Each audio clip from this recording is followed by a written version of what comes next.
Hey everyone, Eric Watson here, freelance writer, player of games, writer of words, recorder of videos, and tabletop role-playing aficionado. Welcome to another Roll20 review, my written and video review series where I take a look at the marketplace section of online role-playing website, Roll20.net. This video, I'll be reviewing Out of the Abyss, designed by Wizards of the Coast and adapted to Roll20. A review copy has been provided for the purposes of this review. If you enjoy my videos, consider supporting me via patreon.com/RogueWatson. Shoutouts to Platinum patrons Andrew, Joe, Will, Tiny Dancer, Nick, Andy, Chris, Alberto, and Manuel. And Gold patrons RPG Papercrafts, Charming Grenade, Pretty Boy Nima, Marcos State Vicente, Gilberto, Sean AK, Cert2B, Adam, Ted Lizard, Lion, Sam, Ross, Lumpy Spuds, and Jerome. Thank you all very much for your support. Out of the Abyss, correct me if I'm wrong, but I believe it is the last of the official D&D 5th edition campaign books that had yet to be adapted to Roll20 as an official module that you could purchase. And I suspect it's because it's pretty big and it's got some problematic maps in that a lot of the maps are not well sized for Roll20. Although I would say the same thing like Curse of Straw too, where they have the isometric castle, and Roll20 came through with that one. So, for whatever reason, Out of the Abyss is now available on Roll20, which is good because now we've got all of them available here. And I'm not going to review the individual adventures so much because it originally came out in 2015. I believe it released after, I think it was after Princes of the Apocalypse, so we're still pretty early on in the D&D 5th edition lifespan. We had the Tyranny of Dragons first, right when we launched, and then the next year we had Princes of the Apocalypse, followed by Out of the Abyss. Out of the Abyss, I think, bites off a little more than it can chew. It covers the Underdark, which is great. Underdark is a huge part of Dungeons & Dragons. It's a mainstay.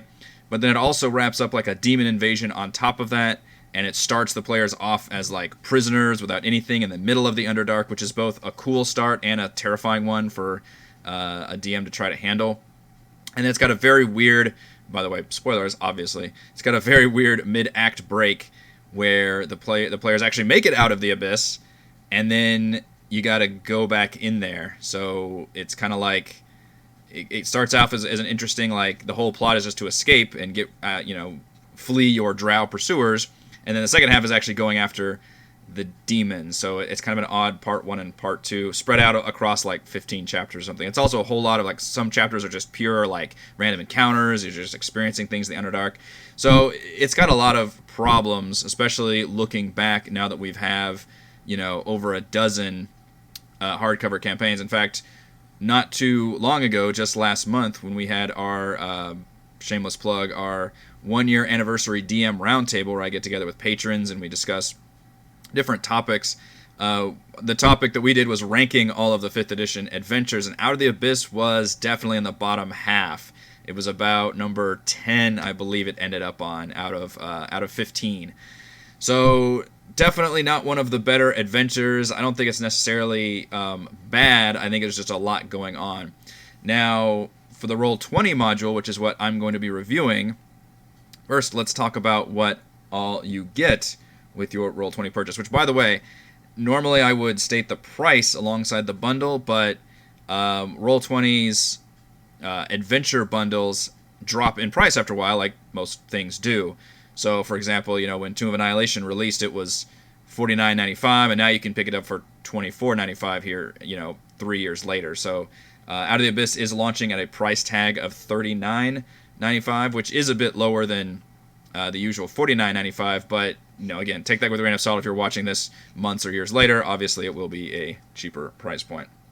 What you get with the Marketplace bundle on Roll20, you get the Compendium expansion, the Character Art Pack, and of course the Adventure module itself. Maps-wise, we get 3 non-gridded region maps. Now, it does list in the Battle Map Scale section that there are 4 non-gridded region maps. However, that's not true. One of them is actually a gridded battle map, which is the starter map of Valcandor. Oh my lord! Don't try to make me pronounce these things. The starter drow outpost that you begin at, where you're prisoners. It mentions it as a non-gridded map in Out of the Abyss. However, if we go to Valcandor, It is in fact a gridded battle map, which this is not the case in the book. This does not have grids on it, but it does have a scale that says, you know, this much is. It's got this scale right here. My webcam's blocking it. This one right here, the 15-foot, is there. So that's really cool. They took a non-gridded city map, if I use the term city loosely, and turned it into a gridded battle map, which is great, and it looks pretty good. So that's a huge thumbs up for me. So we actually get 3 non-gridded region maps, which are, of course, some of the town maps. Not all of them. Sloop-de-Loop is that Sloop-la-Doop. Damn you, Underdark names. Sloobladop is a gridded map. However, Grackle, Stug, Menzo and Blingdenstone, really should have practiced these before going live, or before doing this recording, are actually non-gridded region maps. So, for example, they don't actually have grids on them. They are measured appropriately, for whatever that's worth, in case you want to actually use it. But what I like to do with these kind of maps is you put a token on there representing where your character's party is, and then if you want to actually, you know, move them around to different areas, you can, and then use either Theater of the Mind, or if there's a battle, use an additional battle map. And we'll talk about additional battle maps in a second. So 3 non-gridded region maps, 1 25-foot map with 5-foot subdivisions. And yes, any map that is scaled to 20 or 25 square feet looks horrible, and I'm going to show you exactly what that looks like. I don't know why, and this isn't Roll20's fault. I don't know why Wizards did this, why they thought this was acceptable. Like, yeah, your tunnels are big, but this is stupid how big they are. I mean, again, this is not something you're actually meant to play on, because here's what it looks like. When you try to create a 1 square equals 25 feet, that means there are 5 squares inside of each of these squares, which means 1 token is 1/5 of the square, and you can see these little dots on the map here. That's the size of the tokens if you actually want to use this map. And Roll20 does have a pretty easy zoom feature. Zoom, zoom, zoom, zoom, zoom, zoom. I mean, you can see the life bar. Like, none of this is designed to be used on this size map. It's just stupid. So that's obviously a problem. And they kind of anticipate this. By the way, all these things that you see here, these lines that are drawn, they're on the GM layer. The players can't actually see these, so that's... Oops, let's go back to the pointer. So they don't actually see this. You can move them onto the token layer if you want, but all the the numbers, annotations, all of that is on the GM layer, so that's always nice. And of course, they do have dynamic lighting in place right there, so everything is blocked off appropriately. Dynamic lighting, of course, you do have to be a Roll20 subscriber to actually have that active, but I would very much if you're at all playing on Roll20, I would very much recommend that feature for sure. Luckily, what we do have, in addition to the Whirlstone tunnels, are these smaller tunnels that do provide actual 5-foot battle map grid spacing. So you can see here, this actually looks like something you could actually use. Now, I think the resolution is a little bit lower because these have been blown up a bit, because this was originally embedded as a smaller image in the book as a part of that Whirlstone tunnel. So I think these might be not quite as attractive looking. Let's try and get some more. Okay, wait for the textures to actually. Okay, there we go. Now that doesn't look too bad, I think.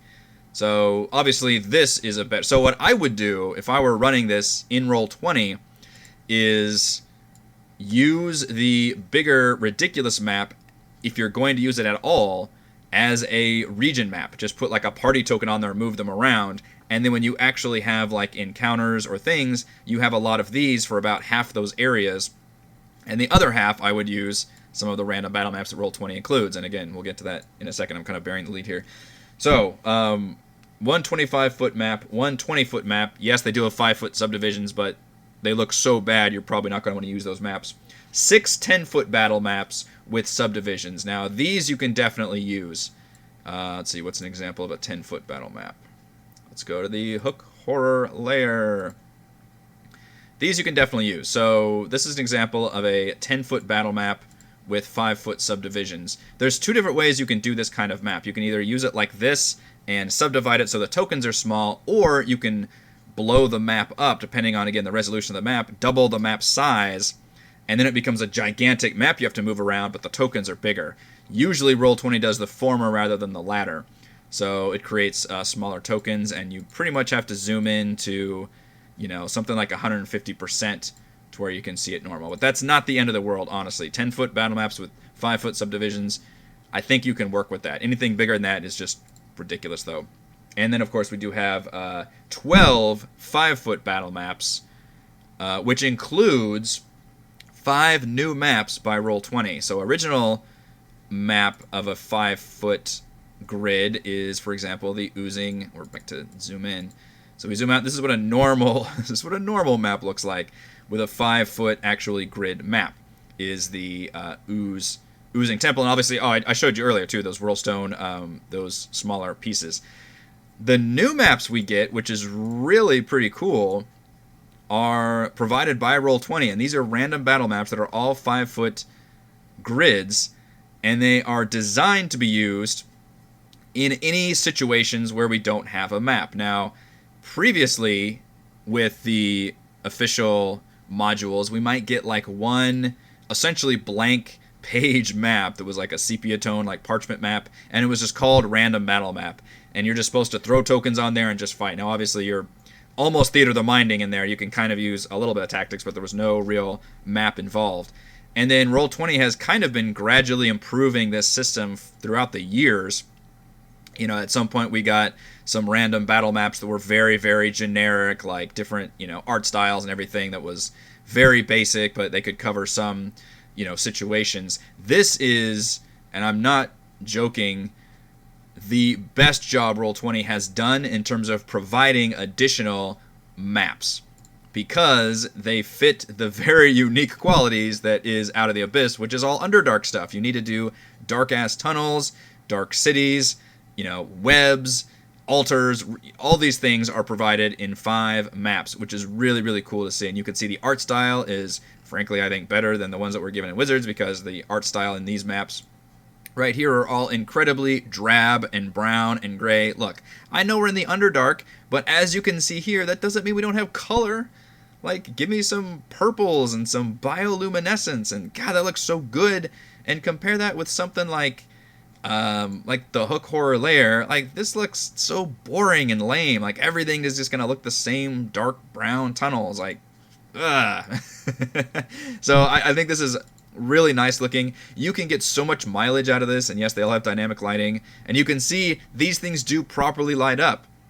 So the way they're built is they actually emit their own light in a 20-foot radius, and then 10-foot bright, 10-foot dim. All players see light. So these aren't just for show. These actually do give off light, which is really, really cool. And you can get a lot of mileage out of using these as random encounters. And there are several chapters. Chapter 2 alone is basically just pure random encounters in the Underdark. Chapter 3 is almost entirely random encounters in the Dark Lake. And then you're supposed to be getting, obviously, encounters between all these various towns and areas you're going to. So there's a lot of opportunity to be using that.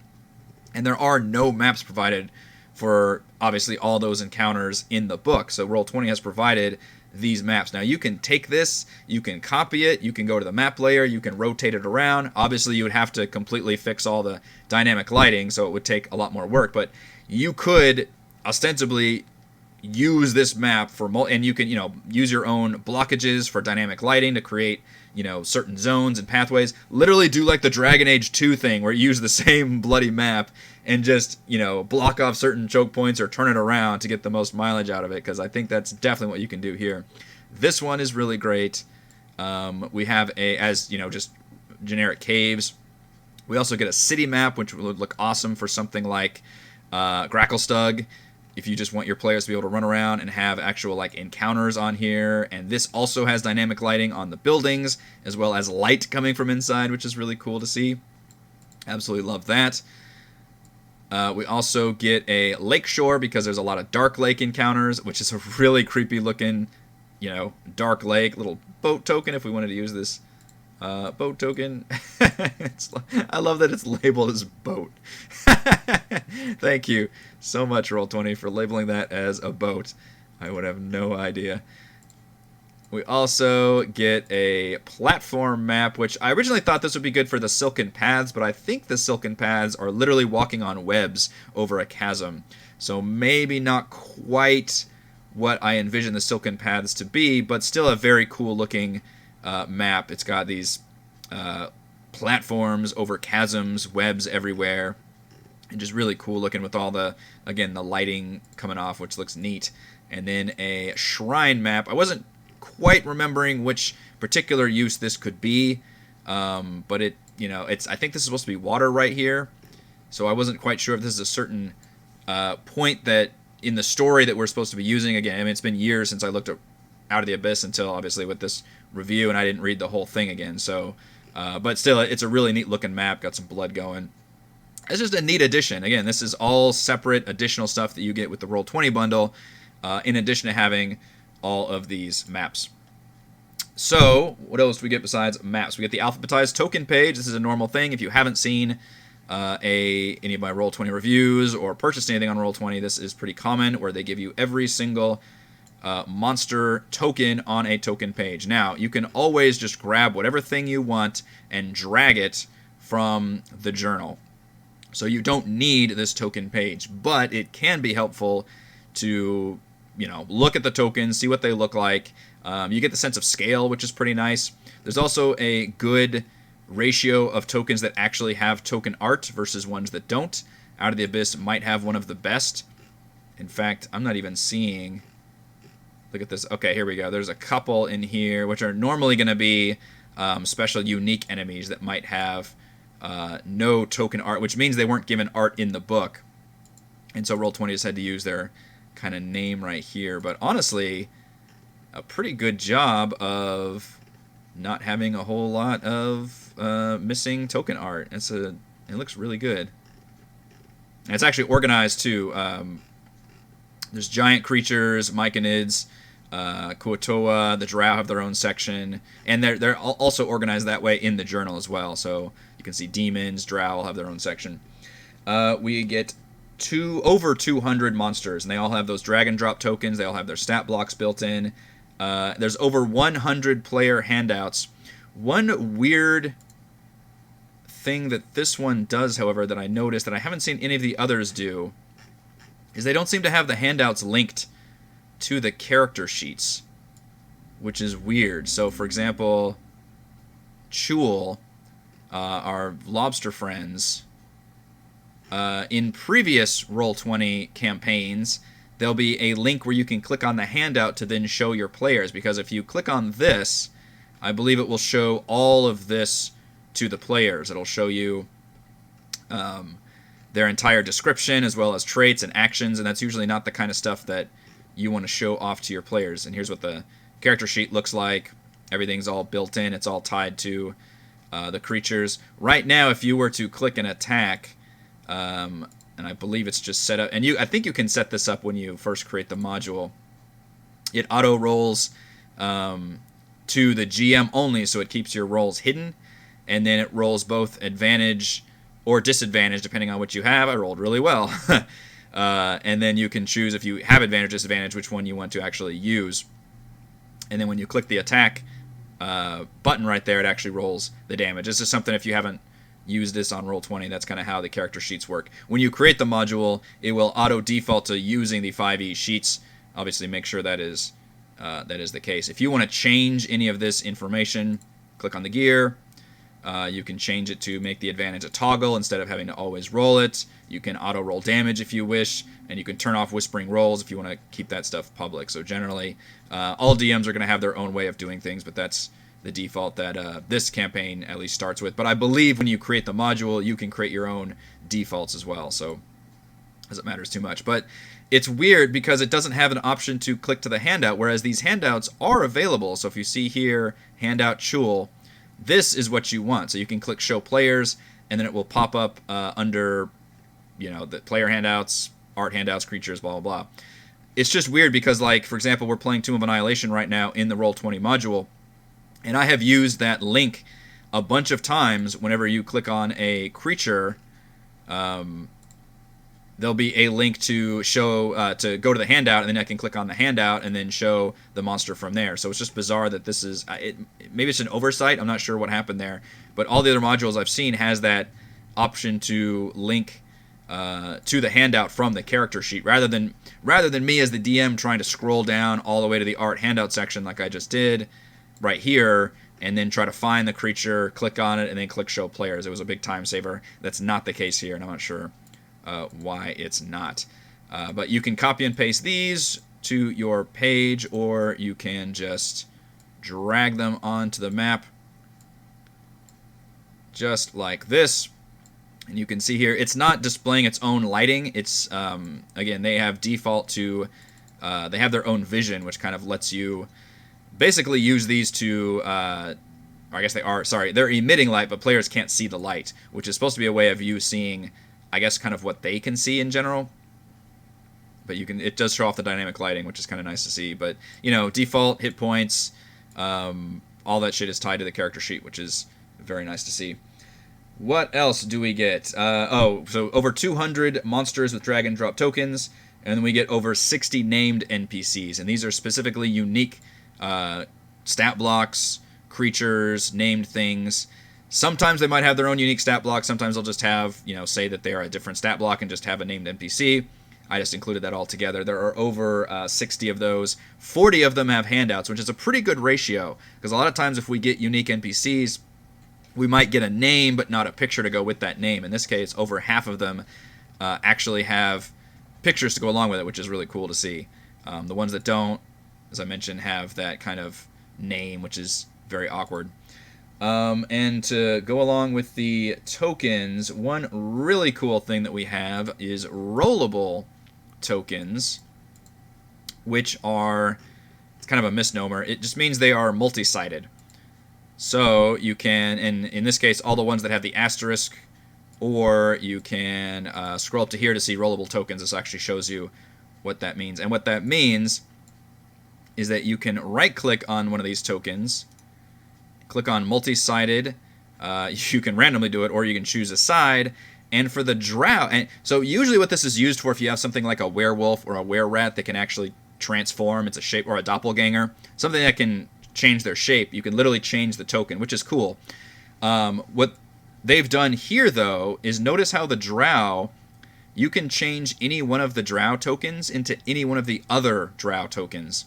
Essentially, all of the drow art that is used can be used to any of the stat blocks. And the reason that's cool is because, let's say you have a bunch of drow scouts, you can actually choose to use them as different icons, and you can see it actually updates that. And now suddenly it looks like the Drow Cultist, but you can change the Drow Cultist to something else. So the neat thing is, you can have a party of Drow attack the players, and the players can't look at the token and identify what these Drow are capable of. Whether or not you want to use that is entirely up to you. If you want to always have Drow spies look like this, you can, or you can switch it up and have them look differently. But I thought that was a really interesting thing that Roll20 did, which is, you know, obviously not part of... it's part of translating a D&D adventure to a virtual tabletop, is saying, well, you know, obviously a fire elemental always looks like a fire elemental, but a drow spy, you know, drow come in all different shapes and sizes, so it could look like different people. So I thought that was a neat thing that Roll20 did, is for drow specifically, and there might be some other cases of that with some other monsters, but with drow specifically, you could actually change that to different kinds. Now, some, like the Drow Priestess of Loth, that's always going to have to look like this token, but a lot of them that are more generics, you know, commoners, cultists, nobles, and scouts, and spies, they can actually be changed into different sides, which is pretty cool to see. We also get 70 magic items, 27 of which have art handouts. That is not a good ratio for art handouts on magic items. Where are you? So, like, and that reason is because that is, you have like all of these potions. For example, there's like 20 potions here, spell gems. None of those have any art, but you can, you know, click on this, show it to players, and it's kind of like giving them a magic item card, which is nice and has all the information in there. And what else? Supplemental rules from the Player's Handbook and Dungeon Master's Guide. This one actually has more than most, too. Most of them add in just basically any entries that would be useful for that particular adventure from other sources. And in this case, it's a whole bunch. We've got chases, we've got blessings, diseases, dungeon hazards, equipment, Farzuries, which is the like madness-inducing stuff from the Underdark. And madness is something, of course. Traps is a big deal. Treasure tables. All of that is included on here. And this is a lot. This is a good chunk of like the Dungeon Master's Guide, especially. I don't know if anything is specifically from Xanathar's, but there might be some of that as well. but definitely from the Dungeon Master's Guide. And to go along with that, we get some macros and rollable tables. So macros, which is something we usually don't get a whole lot of in these modules. Macros is something Roll20, you can do it, and it's just, you kind of have, it's kind of advanced, but it allows you to set up, programming tools so that you can click a button and things can happen. So for character creation, it's all set up in here. We can click test macro to actually make it work. And you can, let's see, we want to generate some substitute bonds for our character at character creation, because this is one of the few new things they added to Underdark, was something that you would know about in the Underdark. So we can roll that. This whispers it to the GM. We can click it as a token action, which means we click on a token and they can click that. Or we can add it to the bar, which I believe my webcam is actually covering it right now, but it would add it to under where your picture is on Roll20, and it becomes a clickable button at that point. So for Underdark travel, we're going to choose a navigation check, and look at this. You can go through your pace, and then it determines your Underdark travel. What about Drow? Oh, Drow Pursuit's a good one, because this is like a million things that it asks.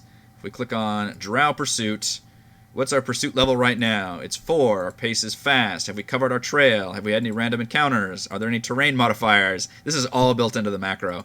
And then it says, all right, current pursuit level is now 2. Now, granted, if I were running this module, I'm not going to, and it does link it to Drow Pursuit, which is really nice. These are all the rules for that I just went through. If I'm running the module, I'm probably not going to leave this up to so many mechanical things. I'm just going to treat it like a story thing and be like, when would be a good time for the Drow to show up and, either capture the players, or you can see them in the distance, or whatever's going on there. But the rules are there if you want to maintain it, and it's neat that we get a macro for it as well. I thought that was pretty cool. And the rollable tables include treasure, so we can roll for treasure.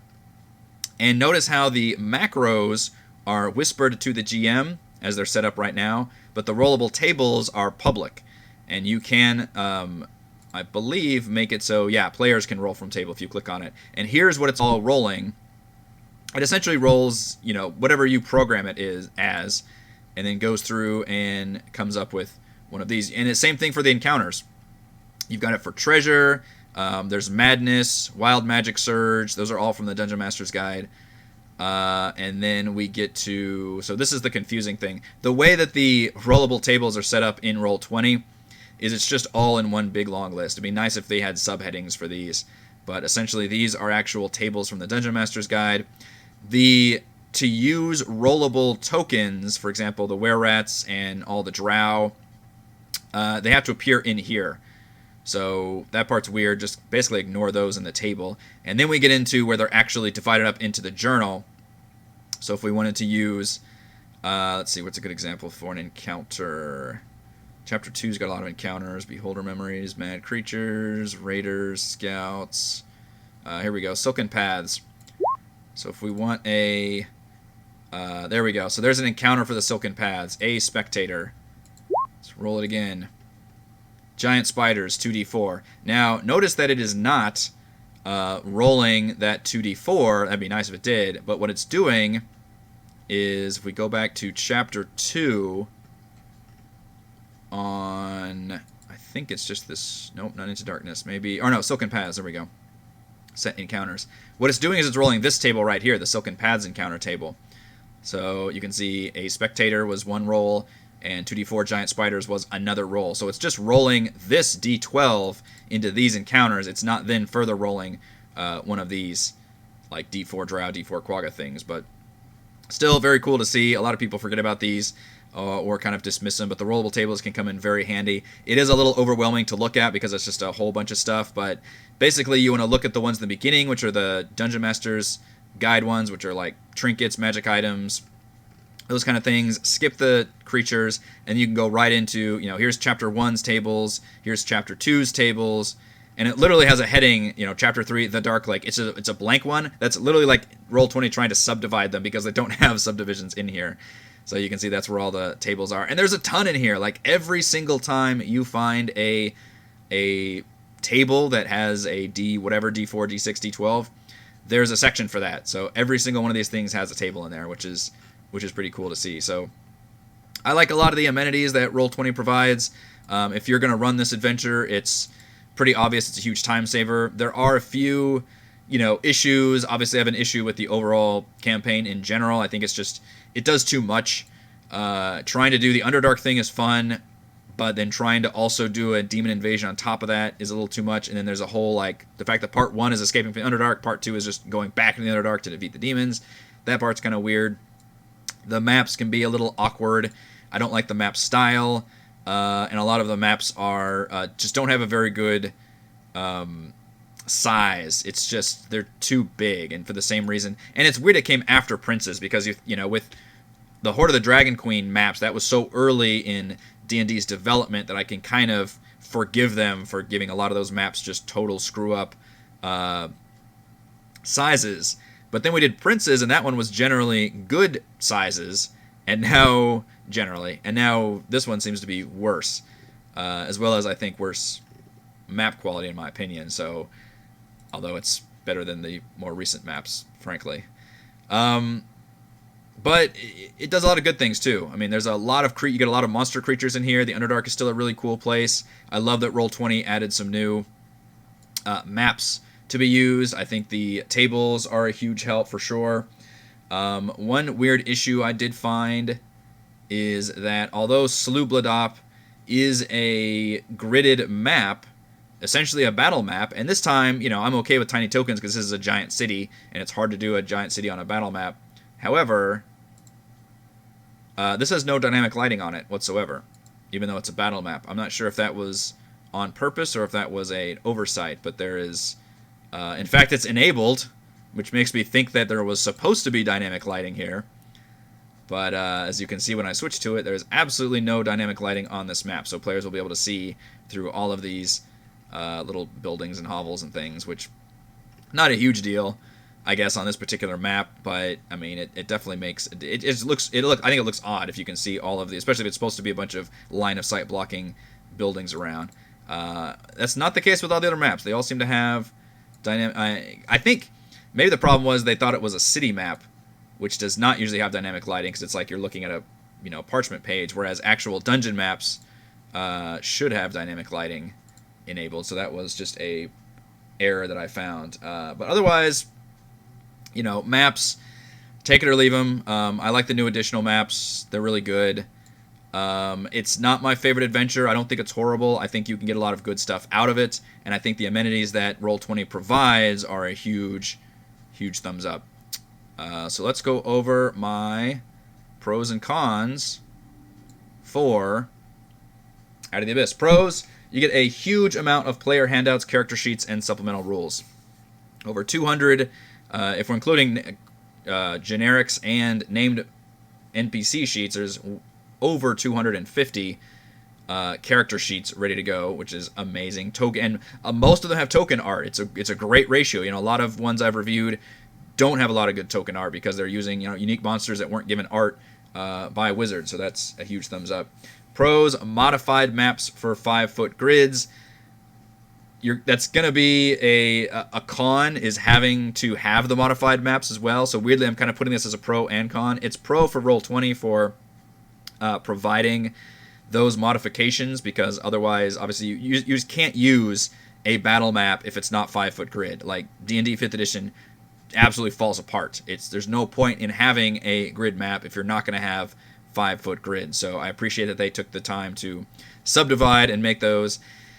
It would have been interesting to see the alternative, which is to blow the map up and make it so the tokens are bigger, but the map's just gigantic. I don't know what that would have looked like resolution-wise, but that's sometimes can be a better method. Pros, 5 new Roll20 maps make for perfect random encounter set pieces. This is a huge pro, and I'm delighted when Roll20 provides these extra things on top of the stuff that the book comes with. And I think these are really, really awesome looking maps. I think the art style is fantastic. I love the bioluminescent, underground mushrooms that give off actual light.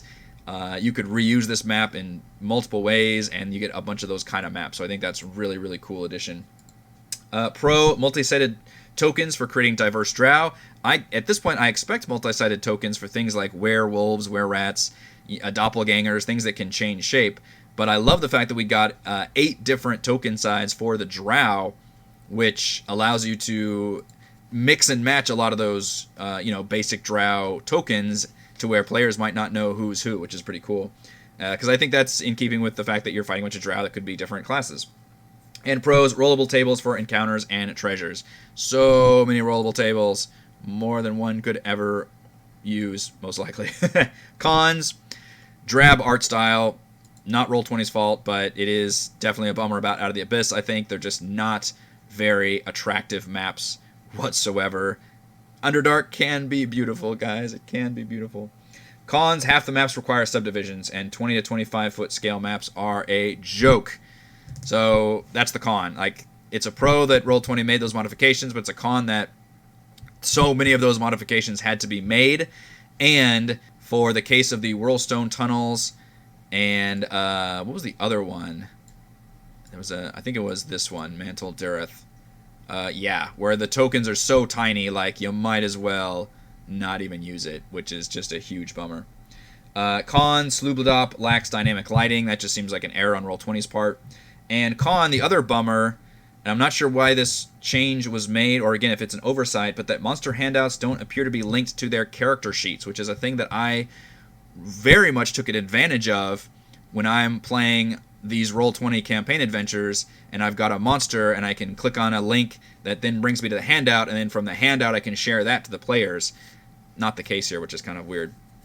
Final verdict, Out of the Abyss bites off more than even a Demogorgon can chew, but Roll20's additional maps and rollable macros are a huge help in running the Underdark adventure. Thank you to everyone for watching this video review. You can see my written review at roguewatson.com. You can support my work at patreon.com/roguewatson, and you can follow our own D&D adventures here on my YouTube channel.